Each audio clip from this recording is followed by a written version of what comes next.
এখানে হচ্ছে একটা একটা স্বচ্ছ কাগজে এরকম অনেকগুলো কালো কালো দাগ দেওয়া, হ্যাঁ তার মাঝখানে মাঝখানে ফাঁকা আছে। হুম সো এটাও আলাদা করে তেমন কিছু মিন করে না, তাই না? সো আলাদা করে এটা তুমি কোথা থেকে পেয়েছো? এটা হচ্ছে ট্রান্সপারেন্ট শীট, তো তুমি স্টেশনারি দোকানগুলোতে কিনতে পাবে ট্রান্সপারেন্ট শীট বা স্বচ্ছ কাগজ কিংবা ওএইচপি শীট বলে ওরা বিক্রি করে। ওএইচপি হ্যাঁ, সো এখান থেকে হচ্ছে তুমি এরকম কিনে নিতে পারবে।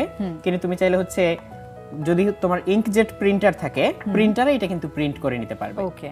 আর যদি চাও তুমি পার্মানেন্ট মার্কার দিয়ে সাবধানে দাগও দিয়ে নিতে পারবে। খুবই ধৈর্য নিয়ে অনেক ধৈর্য স্কেল লাগবে। নিয়ে হ্যাঁ, তারপরে করা লাগবে। তবে প্রিন্টারে প্রিন্ট করে নেওয়াটা অনেক অনেক ইজিয়ার। সুবিধার। হ্যাঁ এইবার দেখো, আমি এই যে হিজিবিজি আঁকা কাগজটার সামনে এই কাগজটা ধরলাম। এই যে আরে দেখো, এই যে দেখো, এটাকে আমি সামনের দিকে নিয়ে যাচ্ছি। এটা একটা ওলফ যে দৌড়াচ্ছে। হ্যাঁ, আমি সামনে দৌড়ালে হচ্ছে সামনে নিয়ে গেলে মনে হয় সামনের দিকে দৌড়াচ্ছে, Wow, আর পিছনে নিয়ে গেলে মনে হয় উল্টো, তাই না? এরকম মনে হচ্ছে। amazing. হুম তাহলে এটা কিন্তু ছোটখাটো একটা অ্যানিমেশন হয়ে গেল, তাই না? হুম দেখে মনে হচ্ছে যে একটা জিনিস দৌড়াচ্ছে, একটা উলফ বা একটা শেয়াল বা নেকড়ে বাঘ এরকম করে দৌড়াচ্ছে, এরকম মনে হচ্ছে। হুম তো এই ব্যাপারটা কিভাবে ঘটে হ্যাঁ আমি এই যে খুব স্লোলি দেখাই, খেয়াল করো, একটা একটা করে স্টেপ দেখা যাচ্ছে। এই যে আমি খুব স্লোলি নাড়াচ্ছি এখন, হুম একটু একটু করে মনে হচ্ছে ও সামনে যাচ্ছে, তাই না? হ্যাঁ বা একটু একটু করে পেছনে যাচ্ছে। হুম তাহলে এই একটু একটু করে সামনে বা পেছনে যাওয়ার যে ব্যাপারটা, এটা ঘটে কি কারণে?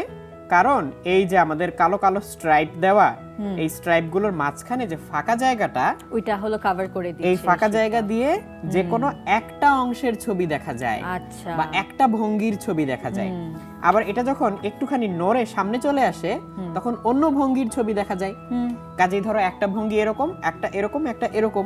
আচ্ছা তাহলে আমি যখন এটাকে আস্তে আস্তে এইভাবে টেনে সামনের দিকে নিয়ে আসা শুরু করি, তখন এই তখন এই ভঙ্গিগুলো তিন টাইপের পরপর ভঙ্গিটা দেখা পরপর যায়। দেখা হ্যাঁ, যায়। এরকম করে মনে হয় যেটা নেমে যাচ্ছে বা উঠে যাচ্ছে Wow. বা হাত নাড়াচ্ছে। সো এখানে এরকম অনেক কিছু তুমি তৈরি করতে পারবে, অনেক প্যাটার্ন এঁকে নিতে পারবে। খুব সাবধানে এরকম একটা পর্দার মতো তৈরি করে নিতে হবে যেখানে মাঝখানে মাঝখানে দাগ কাটা। তো এটা তৈরি করে তুমি এরকম চাইলে তৈরি করতে পারবে। আর তুমি যদি নেটে সার্চ দাও, সার্চ দিলে স্টেনসিল অ্যানিমেশন, ওইভাবে তুমি সার্চ দিলে এই জিনিসগুলোর কিছু রেডিমেড ছবি পেয়ে যাবে। আচ্ছা সেই রেডিমেড ছবিগুলো তুমি সরাসরি তোমার প্রিন্টারে প্রিন্টও করে নিতে পারবে। ওকে আর যদি তোমার যথেষ্ট ধৈর্য থাকে তাহলে তাহলে নিজে তুমি দেখে স্কেল দেখে দিয়ে নিজে দাগ স্কেল দিয়ে দিয়ে এঁকে তারপরে নিতে করা পারবে। লাগবে।